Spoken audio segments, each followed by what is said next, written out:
The repair campaign aimed at providing reparations for countries and the peoples of the Caribbean who suffered from the slave trade and slavery is ready to roll.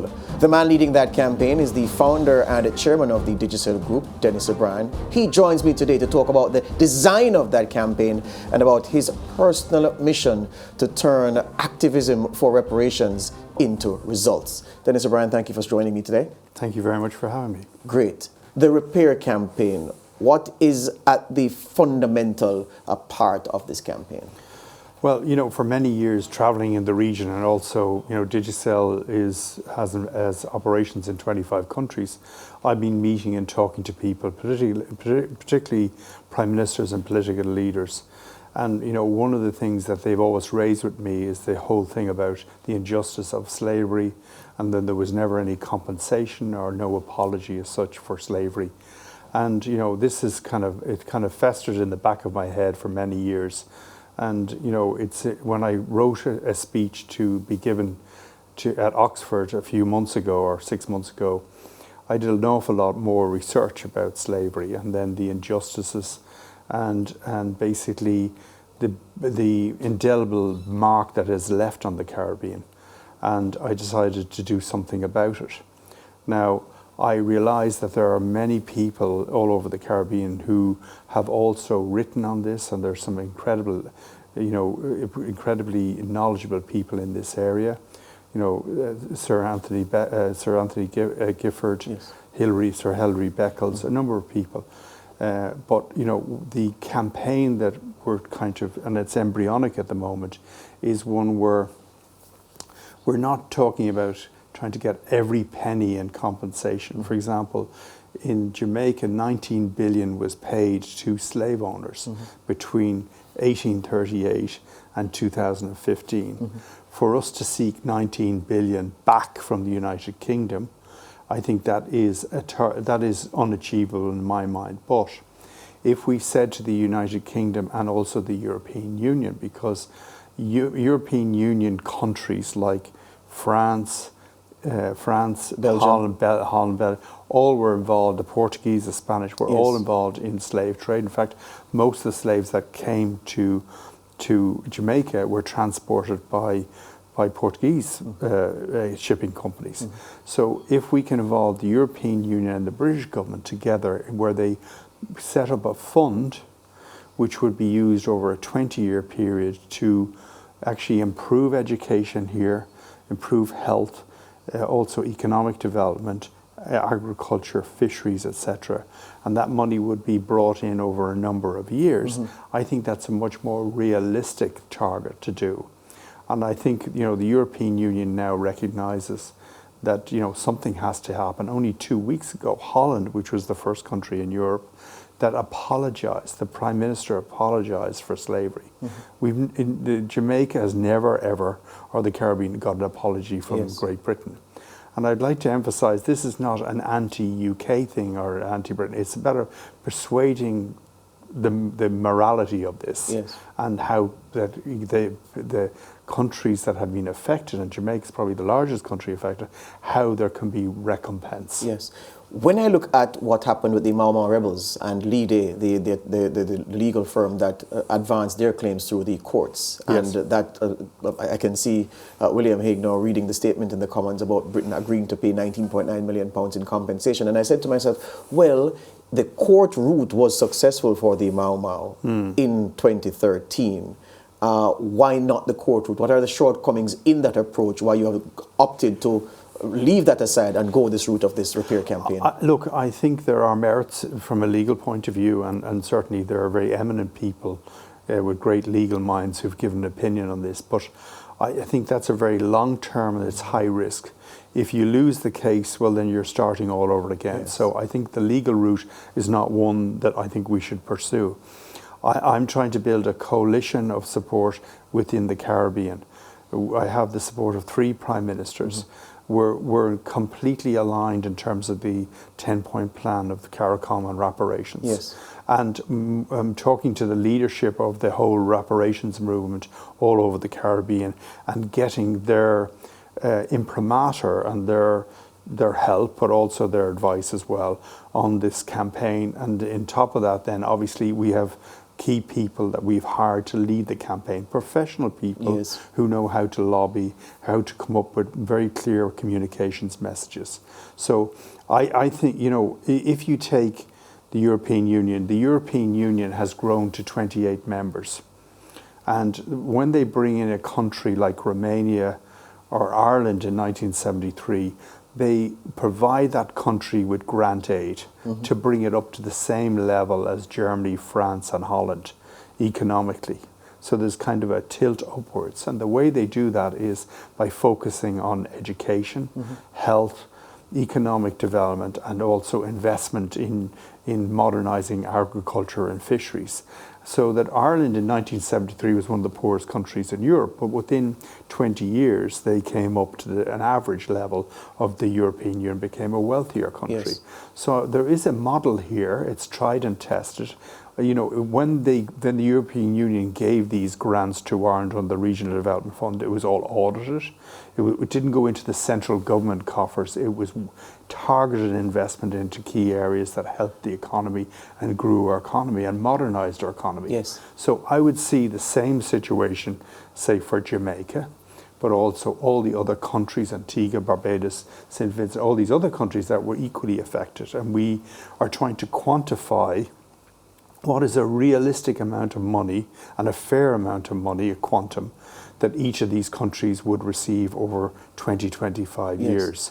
And then once we have that, and we're talking with obviously the leading economists here in the Caribbean about doing this work, well then we will do it for all countries. But we want to start by taking a large country like Jamaica, a medium-sized country like Barbados, say, and then maybe a smaller country like St. Vincent, and work out the impact of what would be needed to have a substantial impact in that country. I know that there are certain things that you'll keep close to your chest because, as you said, embryonic stage. But I've heard you in the past speak glowingly about the intellectual leadership of the Barbados Prime Minister, Mia Mottley, on this issue. May I venture to ask if she's one of the 3 Prime Ministers who's aligned with your vision? Yes, she is. But also the Prime Minister here, Prime Minister Holness, is one of the people that I first of all consulted with, because you know, I know this is a very a topic that a subject that he has a real personal interest in.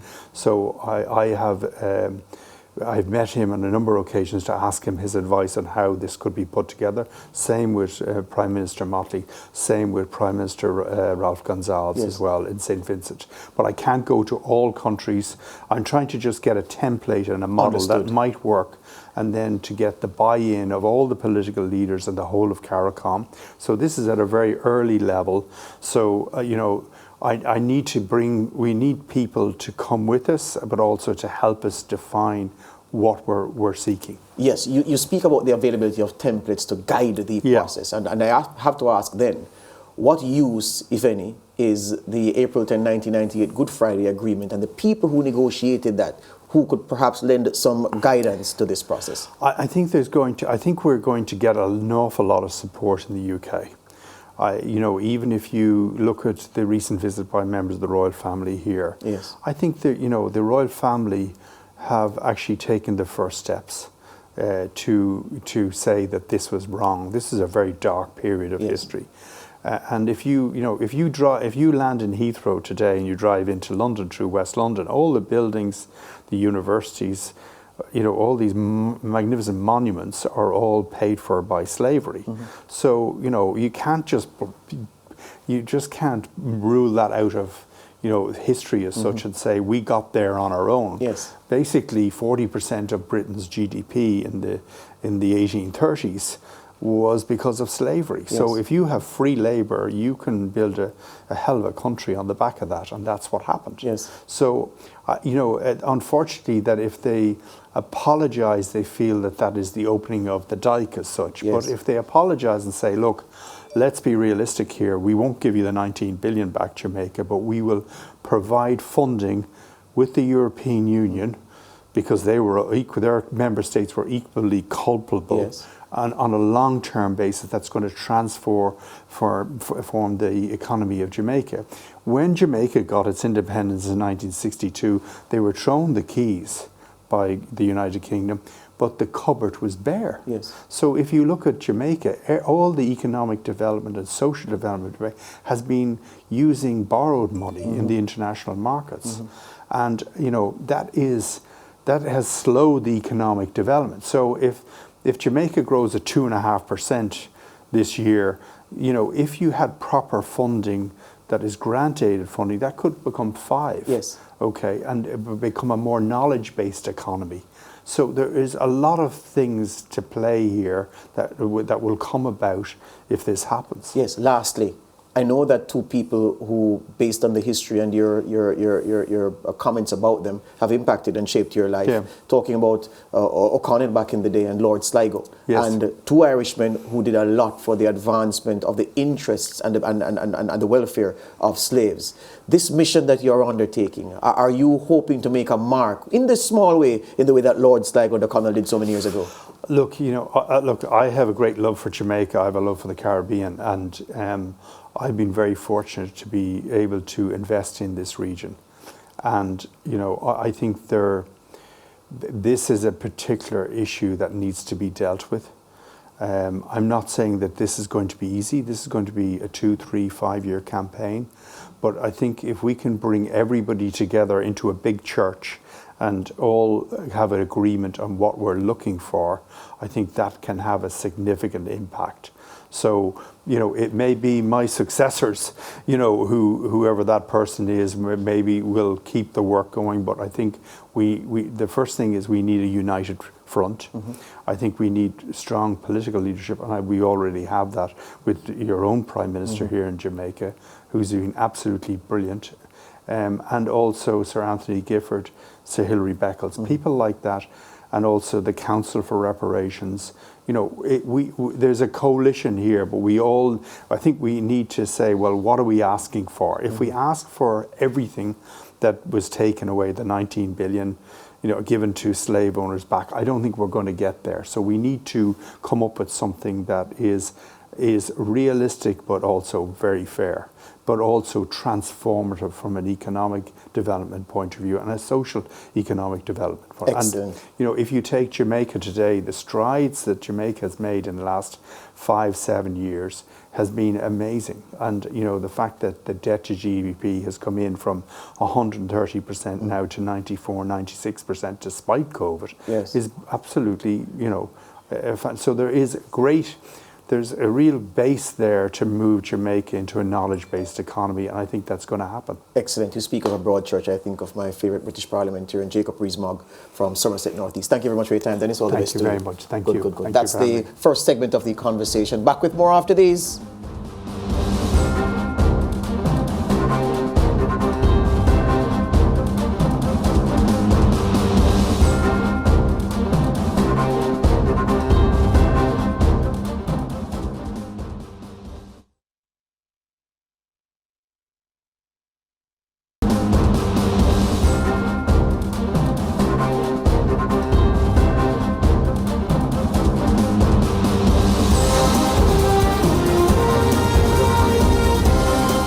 Welcome back to the conversation. Politics is what we're talking about now, because the Federation, St. Kitts and Nevis, will go to the polls. The electorate in that country will go to the polls on August 5 to select a new government after the collapse of the Team Unity coalition. Prime Minister Dr. Timothy Harris saying August 5 is the day when he suspects, or he expects, that the electorate will give him a resounding majority to carry on the business of the people. But the factions that were in Team Unity have said that the public should reject Dr. Harris when they go to the ballot. And even as the former coalition partners bicker, standing in the wings, the St. Kitts and Nevis Labour Party, under its new leader, Dr. Terence Drew, are in the slipstream, and they are waiting to scalp the biggest prize and to form the government on the evening of August 5. Dr. Drew has consented to speak with me today to talk about his path to what he hopes will be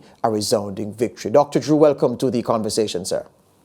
Yes, good afternoon, and I want to thank you very much for having me on your conversation, and I want to say good afternoon to the people of Jamaica, our fellow Caribbean people, and we have a good part of our population that is made up of Jamaicans. And if they're looking at this, I want to say good afternoon to them as well. Excellent, sir. All right. Let's start with the obvious thing, because when you look, Dr. Drew, at election results in the Federation since 1952, there is a clear pattern.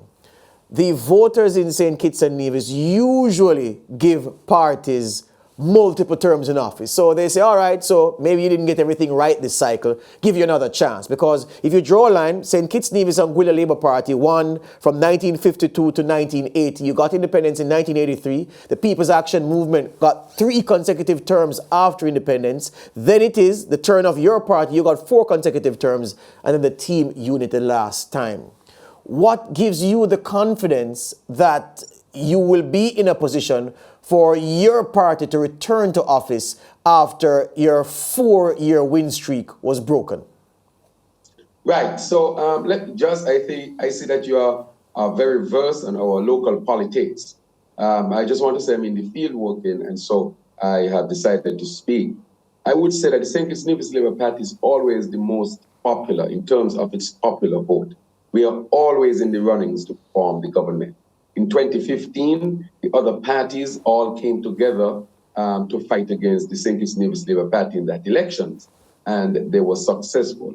Under circumstances, of course, that were not usual, we were not allowed to get our overseas votes in, otherwise we would have won the elections easily. Then 2020, we were on the verge of winning again, and we know that that was the COVID time, and our country, the unity then who was in office, they used the COVID situation to suppress our political activity, and that affected us significantly. Just let me draw your attention quickly to a New York Times article dated June 20th, 2020, where the headline was Democracy Under Threat in Latin America and the Caribbean, and St. Kitts and Nevis was highlighted in that article. Anyone can go back to their archives and see that article and recognize that our political activities in 2020 were really curtailed by some unjust, anti-democratic type of COVID protocols, which did not allow us to carry out our full campaign while they had the opportunity to do so. So we are very confident now in the new circumstance where we are able to carry out our full campaign. That's one. And secondly, as you said, the unity coalition has crumbled, and that has divided their supporters, while the Labour Party remains strong and firm. And so even when you look at the pollsters who would have significant experience in St. Kitts polling us for over a decade or more, they are of the opinion that the St. Kitts Nevis Labour Party is poised to form the next government, or at least we will form the next government and win the most seat of any single party. So there's an early question to ask you, leader. There's an early question to ask you, leader, as I hear you speak about the fact that you have what you now feel to be a level playing field. All right, but let me ask you this. Based on what has been said in the media in your country, is there any truth to rumors that you have been approached by other parties in the with a view to striking a deal going into the elections? Have you been approached by anybody to really partner with them to shore up their own support and shore up your own support heading into the polls on August 5? My words have been clear, and I have said that the St. Kitts Nevis Labour Party will go to these elections alone, and the St. Kitts Nevis Labour Party will ask the electorate for a clear majority. And I'm not compromising on that. So I can say to you that the St. Kitts Nevis Labour Party is an open party.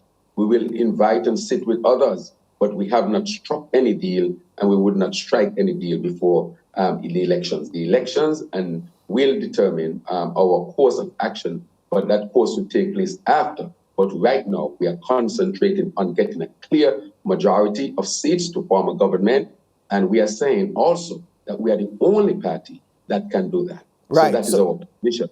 So I take that answer to mean that you have been approached, but you haven't struck any deals. No, I would clear that up. I have not been approached directly, and I have not struck any deal. Right, and you're not inviting any approaches either? Well, to strike a deal, no. We're not doing that. We're not going to strike any deal before the elections. Hear you on After that. the elections, we will see where the country is at, Yes. and then we'll start meaningful discussions. But before that, no. You're in the field today, a party leader, so you're trying to shore up your own support not too long before the election comes around. Tell us about the platform of the St. Kitts and Nevis Labour Party. What is it that you're committing to do for these people in this federation if you get voted in on August 5? Right. So one of the first things we are offering is a good governance. We recognize, as you said, that the whole thing collapsed because there was a lot of corruption and greed in the government. And I'm not saying that because I am in the opposition, but when they collapsed, they started to say the worst things against each other, and they continue to do it. And we got a lot of information with respect to the corruption that was taking place. For example, we learned about a lot of deals that were taking place within the government. We learned about many things that were unscrupulous as well. They are actually revealing this information on themselves. So we are offering a government that will be principled and a government that will build on the good governance agenda. We are also saying we'll form a stable, united government so that our country would not have to go through what is going through now with a collapsed government shy of 2 years. This is the first time in our history that we have experienced something like this. And so we are saying, therefore, that we will make sure that we get a stable government. What we are offering our people, we are running a platform of creating jobs. People have difficulty finding jobs, and a lot of people are underemployed. We are also pushing the agenda of job security and workers' rights, as well as many were abused during the COVID situation. The cost of living is high. We see prices going up every day. The gas prices will be going up every day as the gas prices are high as well. And we are coming up with different strategies to really deal with the cost of living. So we are also looking at that. Healthcare has become a significant issue here in St. Kitts and Nevis. And so we are offering a revamped healthcare system where we'll have a universal healthcare system and offer all our people health insurance, which is possible because we have done the relevant studies thus far. We are also making sure that once we move the economy forward, we will respond to the needs of our students when it comes to student loan, when it comes to going to our local college here in terms of cost and so forth. We are going to give relief to students and their families. Let me ask you this, though. Let me throw this one in. If I were to meet a Kittitian or a Nevisian on the streets and ask them, and they say that they're sympathetic to the St. Kitts and Nevis Labour Party. And I say to them, okay, what is that one thing you think that makes this party, your party, better than PAM, PLP, and the others, CCM? What is it that makes them better? What should I expect that person to tell me? We are not corrupt. As simple as that. Yeah, well, you're asking for one thing that they will tell you. Yes. They will tell you, I think it's Nevis Labour Party is a decent party. There are other things, of course. We are innovative. We, of course, are hardworking. They will expect that from us, and they know that we can manage the country well. On the corruption point, Dr. Drew, is it that the Team Unity partners, when they were together, is it that there was corruption or there was maladministration? Because I'm racking my mind to think of the corruption stories I heard of. I can point to things that suggest that there was maladministration at play. You can clarify for me.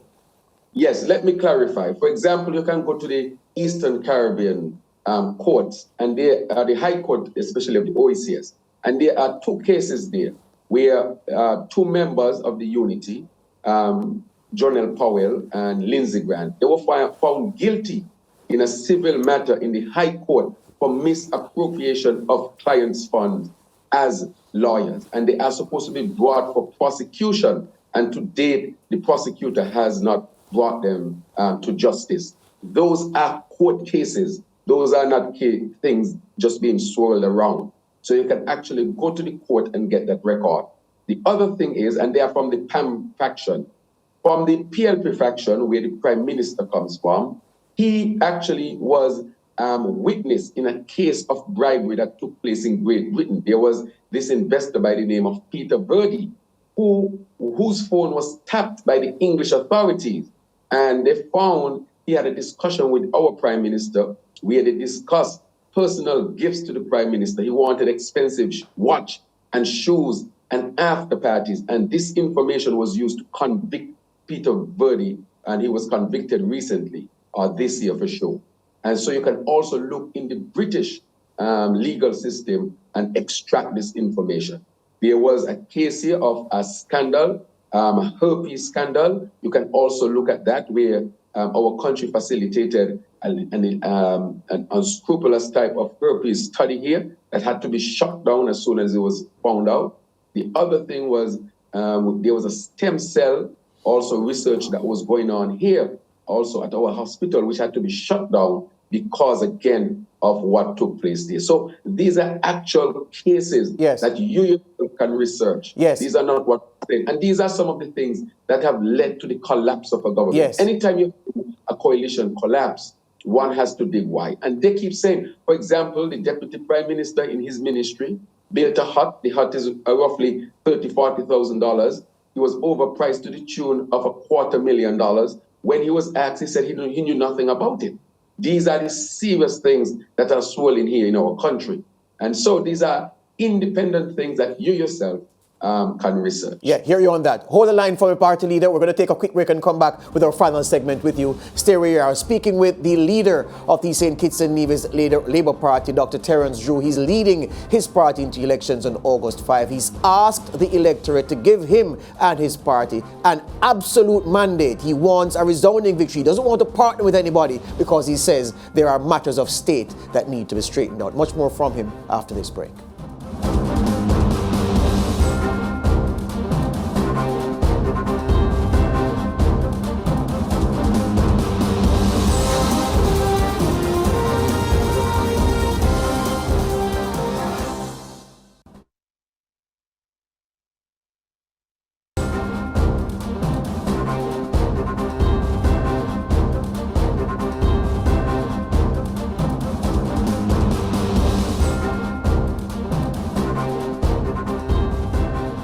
August 5 is general election day in St. Kitts and Nevis. The Team Unity Coalition falling apart. Dr. Timothy Harris, the Prime Minister, sacking some of his cabinet colleagues, his partners in the coalition. And then he said, you know what, let's settle this argument by going to the electorate. He's seeking a new mandate, but his coalition partners are dead set against him returning to Government House. Meanwhile, the St. Kitts and Nevis Labour Party, the main opposition party, says it is ready again to lead the nation. Of course, it had its 4-election cycle win streak snapped by the Team Unity Coalition, but they're willing, they say, to have another crack at running things on behalf of the people of St. Kitts and Nevis. The leader of the Labour Party, Dr.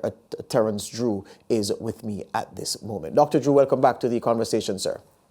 Yes, thank you once again for having me. Good. Yes. All right, here's the thing then. When you look at where St. Kitts and Nevis now, the temperature of world affairs, the upheaval in commodities markets, the runaway inflation in all of the big economies in the world. The developed world is feeling it. The developing world is struggling. At this moment in time, on the economic front, what are you promising to do if you get those keys to government office? Right. Well, we are saying to our people that we have a plan. I have met with my economic team, a team of experienced economists and persons who would have been involved significantly with the running of the economies from previous administration, and of course new and fresh people who are well versed in the area. And we have come up with a number of measures which will lay out to our people after nomination day on Tuesday. We will deal specifically with the cost of living. We think that gas prices, we think that food in the country, that these things are too expensive and people are having difficulties in terms of, having a normal life or anything close to their normal. And we have a number of practical things to make sure that our people can afford these things so that they can live a decent life. I asked that question specifically because not so long ago, the Prime Minister, under pressure, and of course wanting to appeal to the masses, He announced a raft of measures for public servants, salary increase, gas adjustment for motorists who are struggling with the high cost of fuel. A lot of measures, a lot of benefits have been rolled out already to the voting public, to the general public, and the Prime Minister seems to have a jump on the opposition and his other coalition partners in terms of providing goodies that excite people at election time. How do you plan to overcome with a promise and a pledge what the Prime Minister has already given to Kitishans and Divisions? Well, I don't think that the Prime Minister's plan is comprehensive enough at all. Things are still extremely high. Cost of living is still a serious issue. And it shows that the Prime Minister was acting on off the cuff, and he had not put a serious economic team together to determine what would be the best measures to ease the struggle of our people.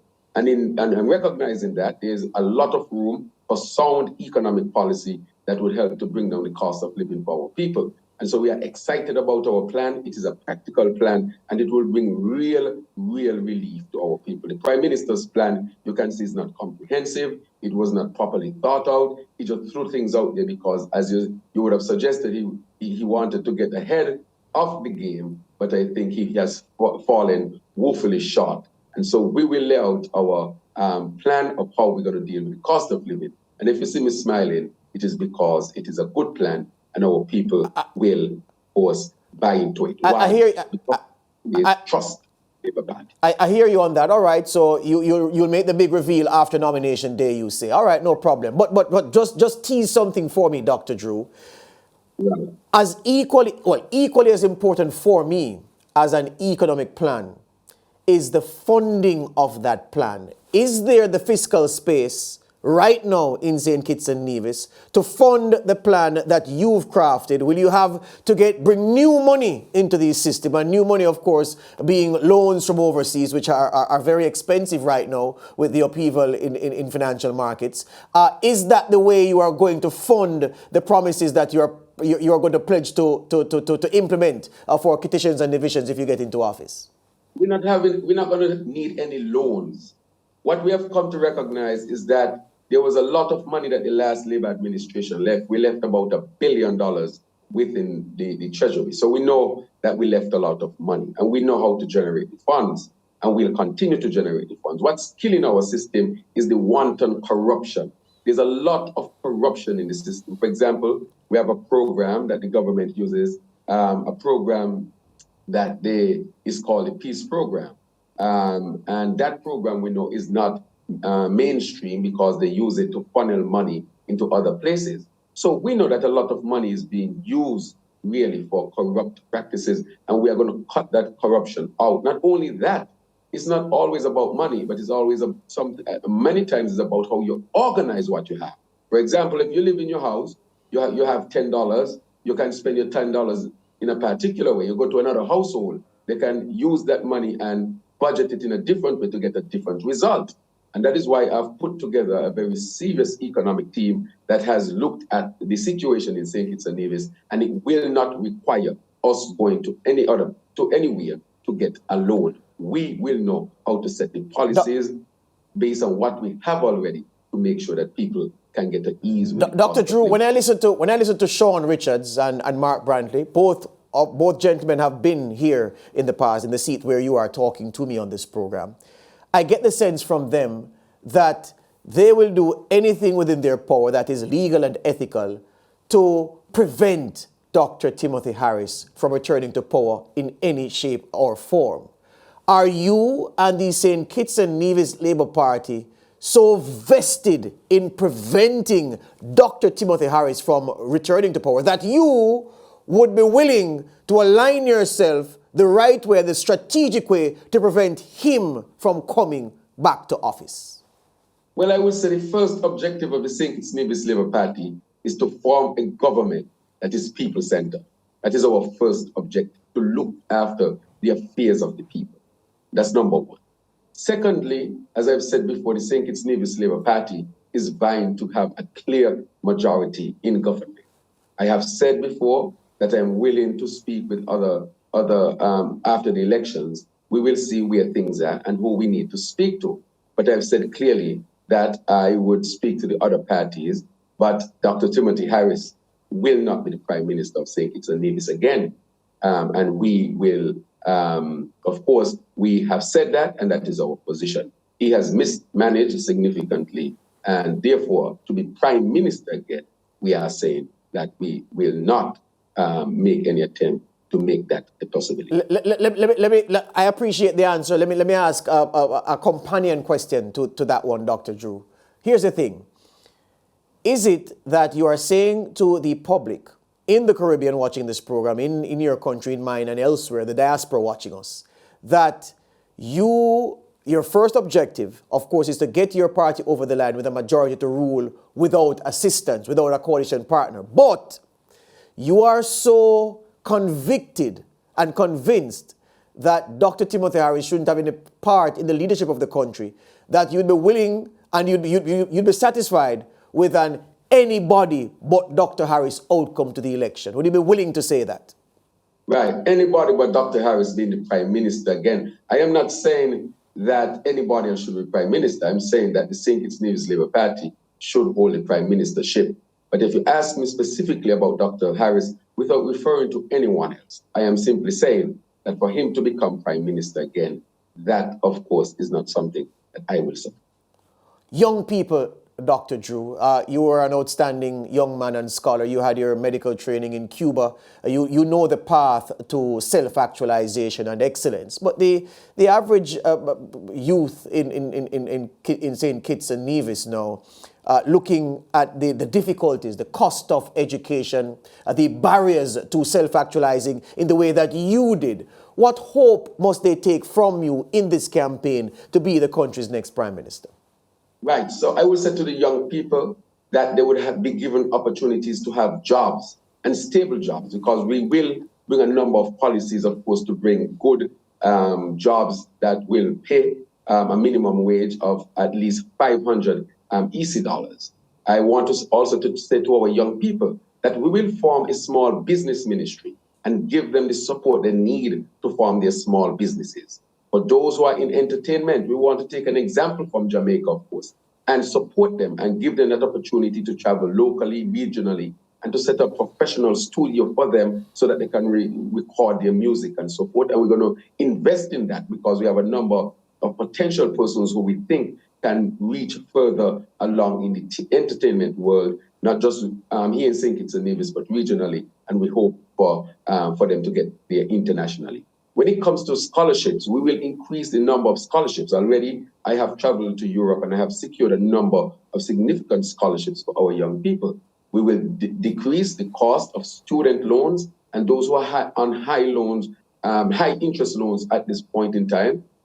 We will restructure some of those for them to pay a smaller interest and have more money in their pocket. We will start a housing revolution where we will build over 2,000 houses in our term, and that will create a number of jobs for our young people. But apart from that, we have taken the decision that our young people should also be given the opportunity to own homes while they are in their youthful stage of life. We will make sure that every board that the government sets up would have young people in it so that they can be part of the directorate of the country. So what I'm saying to our young people is that we will create an environment where they can thrive, whether it be education, whether it be businesses, whether it be working within the government, whether it be about how much they can make as a minimum, whether it be about student loans. Yes. We have the policies that will really help our young people. And we will make our local college free. Let me say this to you as we are coming to the end. Most of these things that I speak about, when Labour was in, our party was in, we did 90% of them. We reduced student interest loans, interest rate on loans. We built at least 1,250 houses per term. We're carried up by a few more hundred. We made sure that our people got scholarships as well. We expanded the scholarship that were available to our people. So we also started a program where people could have gotten loans for small businesses at 1% interest rate.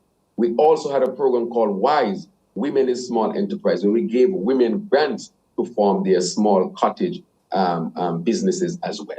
So all these things I'm speaking about, the people of St. Kitts and Nevis know that we had these as policies before, and these are not just things pie in the sky that I'm speaking about. If you check for your own self, you will recognize that everything that I speak of today, we would have implemented at least 90% of them.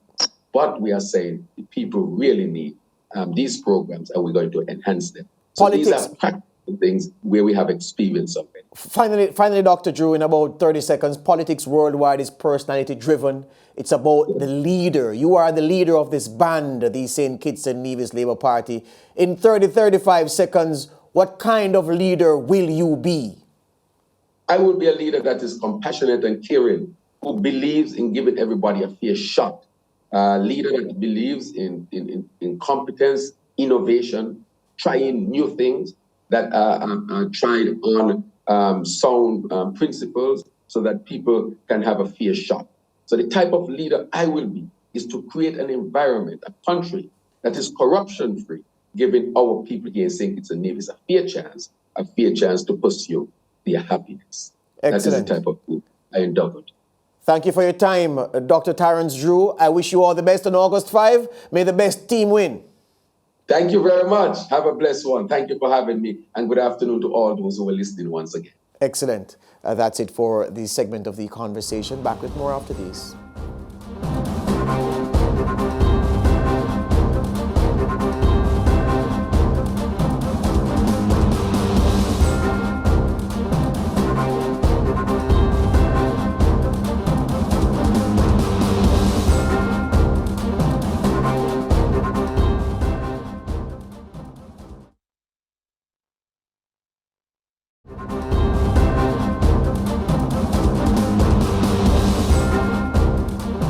Back with us on the conversation. Now, a raft of legislative measures to give effect to the new Road Traffic Act were recently approved in the House of Representatives in Jamaica. The Ministry of Justice, Delroy Chuck, who pushed through the measures, also told the Parliament that within the measures was a provision for those persons, those motorists who use expletives, aka bad words, towards island traffic inspectors in the conduct of their duties. That motorist would be liable to a fine of 500,000 Jamaican dollars. In simple terms, a motorist who causes a bad word to an inspector of the Island Traffic Authority will in court be liable to a fine of $500,000. Opposition legislators, Michael Phillips, the spokesman on transport, he took issue with the fine during the committee stage of the deliberations in the House of Representatives, but the Justice Minister explained why he didn't think the opposition lawmaker should have pushed back or should push back at the measure, given the seriousness with which the matter is being dealt with and the fact that inspectors routinely come under severe verbal abuse from motorists as they conduct their duties. We have a segment of that exchange in the Parliament, the Justice Minister outlining the measures in the Parliament in this segment of the conversation, just in case you missed it. So we now turn to the Justice Minister in Jamaica, Delroy Chuck. There's no doubt that we see the indiscipline that occurs on the road. And to be sure, Madam Speaker, we need these road traffic regulations and the Act itself to come into operation so that the work of the police can be improved, and also that when they do issue tickets, that indeed there can not only be compliance, but road users can really comply with the various rules of the roads. Madam Speaker, let me say that the police are doing a yeoman job in issuing tickets. Indeed, Madam Speaker, over the last 5 years, we're averaging in excess of 500,000 tickets per year.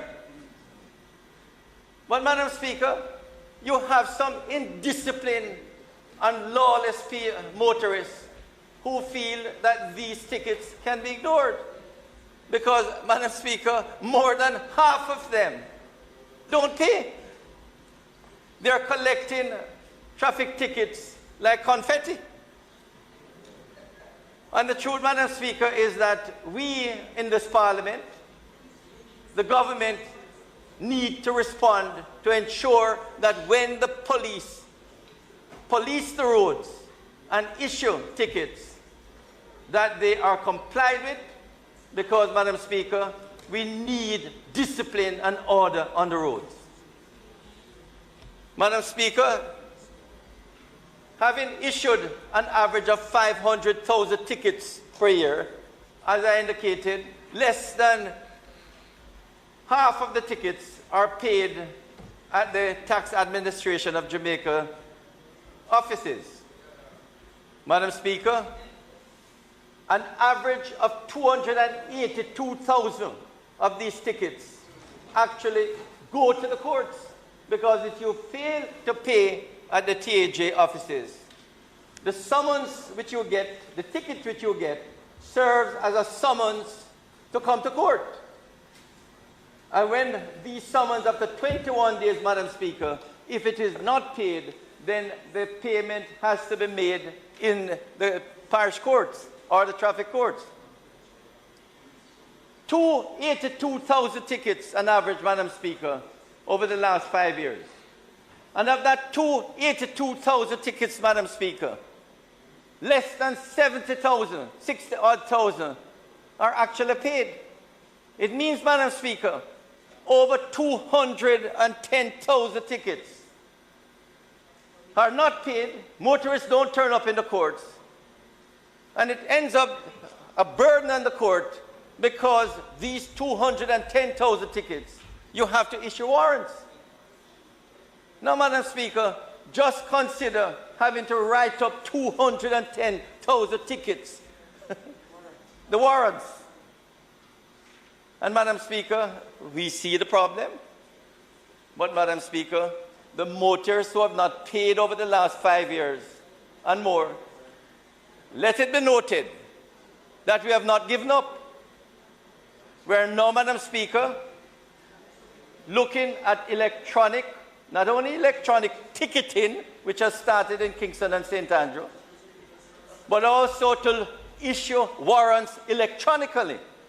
So writing up these tickets, signing these tickets will now be easier, so the warrants will be available. And I say, Madam Speaker, we have over 1 million tickets that warrants need to be issued for. Over 1 million tickets. And it means, Madam Speaker, the best and easiest way to do it is to do it electronically. And these over 1 million tickets, Madam Speaker, that exist in the courts.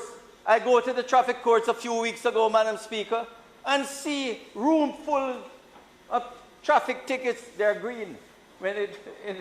And it comes into the courthouses, and boxes, year by year, month by month, are put aside. And eventually, Madam Speaker, the motorists will have to pay these tickets. So the response, Madam Speaker, is that we want to put in place the issuing of electronic warrants, and these can be enforced and will be enforced. But moreover, Madam Speaker, in a matter of weeks or months, when the 2018 Act comes into operation, after this Act that we hope to pass today assists in ensuring that the 2018 Road Traffic Act comes into operation, there are provisions, Madam Speaker, in this 2018 Act which will make it almost compulsory for motorists who want to continue to drive or to use their vehicles, that they must pay the tickets. Otherwise, they either can't drive or they can't use the motor vehicle that actually was used when the ticket was issued. So, Madam Speaker, Section 15 of the Road Traffic Act 2018 makes it very clear that the Island Authority shall not renew a motor vehicle license in any of the following circumstances, namely if the applicant for the license has not paid the fixed penalty in respect of the commission of an offence specified in the first schedule, or the fine in respect of the commission of an offence specified in the second schedule. So the effect of it, colleagues in this House, is that motorists who feel they get away because they hire a driver who collect traffic tickets, on these traffic tickets, the license number of the motor vehicle that was used is there, and these license numbers will be used to fix the penalties, will be put against them, and if the penalties are not paid, then those motor vehicles will not be relicensed when this act fully comes into operation in a matter of weeks or months. Similarly, Madam Speaker, persons who have traffic tickets and who fail to pay, when they go to renew their license, they will be told, you have a couple hundred tickets that you have to pay before your license can be renewed. In fact, it is happening now, you know, Madam Speaker. Persons who lose their driver's license and seek to renew it, when they go to the Island Authority, they recognize, oh yes, you have some tickets to pay. And many of them run to the court, have the tickets relisted, pay the fines so that their license they can be reissued, and their driver's license that they lost. So, Madam Speaker, in a matter of weeks or months, it will be threefold to enforce the penalties, because when you breach the rules of the road, there must be consequence. Firstly, the possibility of warrants being issued for you to be locked up and taken to the court. Secondly, if you try to renew the vehicle in which the person was driving when the ticket was issued, it cannot be renewed. And thirdly, if you try to renew your driver's license, then the tickets will have to be paid. I can only urge, Madam Speaker, that those motorists who are behaving disorderly, creating chaos on the roadway, to stop it. The government is not interested in all these fines to collect and make money, Madam Speaker. It doesn't go to the consolidated fund. What the government is interested in, Madam Speaker, is order and discipline on the road. It is section 14, 3C. Section 14 what? 3C. Use of abusive or language to an inspector in the unlawful carrying out of the inspector's duties, a fine not exceeding $500,000.